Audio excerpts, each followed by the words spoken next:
Dismantling structural capitalism may be unrealistic, but there are practical ways to reframe our relationship to it. No matter how I face each of these strange days, something feels off. On days when I feel creative, lucid, and even thankful for some of the side effects of this great global pause, usually on weekends when I ignore the news, I also feel a twinge of guilt.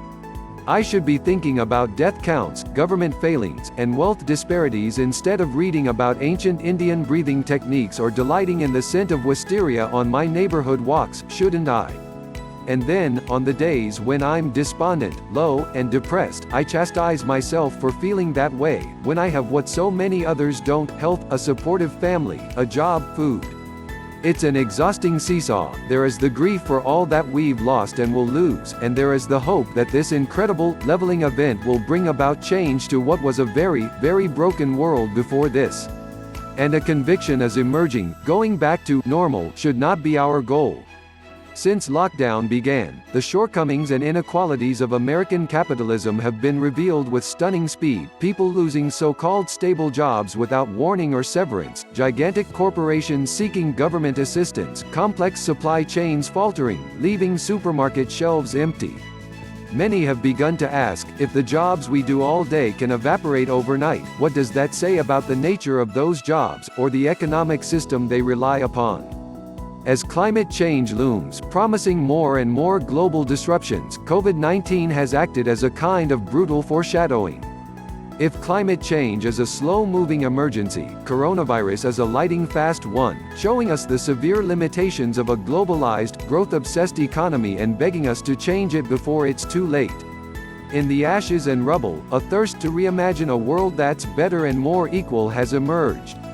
Writers such as Rebecca Solnit, Arundhati Roy, and Naomi Klein have called for people to use this crisis to animate the forces that have historically created radical social change and more progressive and compassionate societies, from the European welfare state to the New Deal.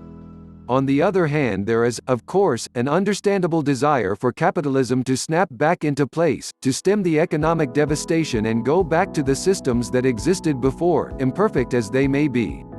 For those who have lost jobs or are dealing with illness or death, imagining an alternative economic future may be the last thing on their minds, and rightly so.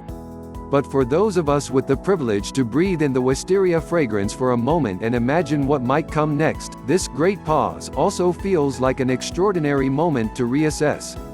As Julio Vincent Gambuto wrote in the follow-up to his viral Forge essay, this is a once-in-a-lifetime chance to unsubscribe so that you can resubscribe to a life you actually want. Large-scale change comes in many ways, voting being a big one, of course. But this crisis is not just global and structural, it's personal too. Dismantling the machine of capitalism may be unrealistic, but there are practical ways we might reframe our relationship to it. And those practical shifts may be relatively small. They're quiet and gentle, and they start, quite literally, outside our front door. In many ways, the pandemic has shown us what's possible. Don't be a martyr for capitalism. When I recently asked on social media how people's relationship to capitalism has been altered by the crisis, one friend who lost a job said she had noticed how much money she used to waste on Ubers, coffees, fast fashion, and dry cleaning, the conveniences she relied upon while she was busy working. Another appreciated how much more nourished she feels from cooking and eating with housemates, rather than each individually buying convenience foods and takeout. These small things point to a much larger thing. We have unwittingly become martyrs to this economic system, failing to see the ways that capitalism not only fails to serve us, but often hurts us too. Capitalism tells us that all of our worth lies in our productivity, which translates to our ability to use our time effectively to earn money. It's an ingenious trick, heralding personal ambition and, in the process, coaxing us to work ourselves to death, literally, in service of a system that benefits very few. And it's no wonder we have this blind spot. The spoils of capitalism, with its smartphones and photoshopped glamour and sushi delivered to your door, are incredibly alluring to our base-level brains. But as many people have found during this pandemic, ditching the addiction to immediacy, convenience, and novelty allows us to rediscover the pleasures that come from everyday and elemental tasks, like baking a loaf of bread or stopping to chat with a neighbor from a safe distance during a morning walk. And perhaps most profoundly, people have been forced to notice how the inner landscape changes when our routines of productivity and rubrics for evaluating achievement are taken away. Build local resilience. Of course, resisting capitalism's dominance isn't just about home cooking and the meditative qualities of kneading dough. It requires radically reframing how we think about our role as consumers, citizens, and community members. Even though collectively traumatic events have historically led to societally progressive changes, there's no guarantee any great change will come of this pandemic.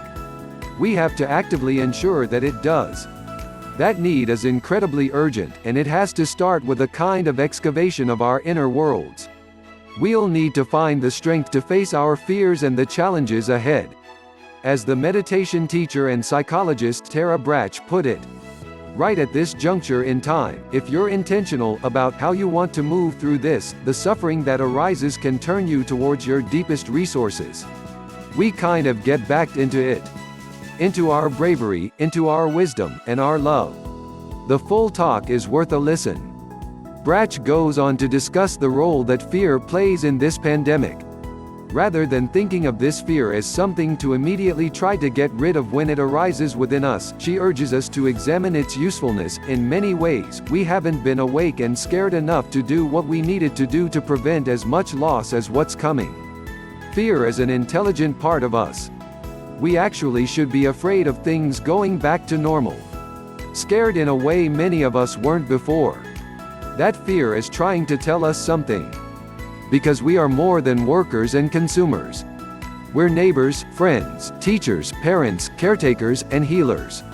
We're gardeners, bakers, sewers, carpenters, artists, writers, and makers. Once we accept that our intrinsic worth and value lies in more than just our economic output, we can begin to fully inhabit these roles that have nothing to do with earning an income. In doing so, we can also embrace the idea of becoming more reliant on each other. We can trade produce with friends who have gardens, or barter a handmade mask for a loaf of bread. We can share childcare services and coordinate neighborhood cleanups and get out the vote efforts. We can volunteer to help those who are struggling and accept help ourselves when we need it. Then, we may find ourselves slightly less reliant on a paycheck and precarious global supply chain that, we now know, can falter at any moment. Simply buying less is an act of resistance itself, and locally based Buy Nothing groups on Facebook and other sites offer ways to get what you need from the people who live around you.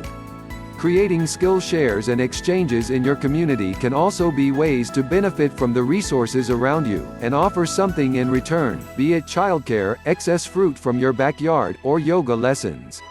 It's no coincidence that as the pandemic took hold and our economic systems began to crack, many found themselves getting to know the people around them for the first time, and the rise of so-called mutual aid groups became the way many people are surviving. Reason to hope. I know what you're thinking. Sure, sharing tomato seedlings and supporting local businesses and buying a CSA box are all nice, but they ain't going to upend capitalism. There is a valid critique of the conscious consumption movement, it's just capitalism dressed up in green clothing to assuage liberal guilt. And yes, capitalism's failings are structural. Farmers markets and friendly neighbors are not going to bring us socialized health care, and we shouldn't limit our civic engagement to our choices in personal consumption.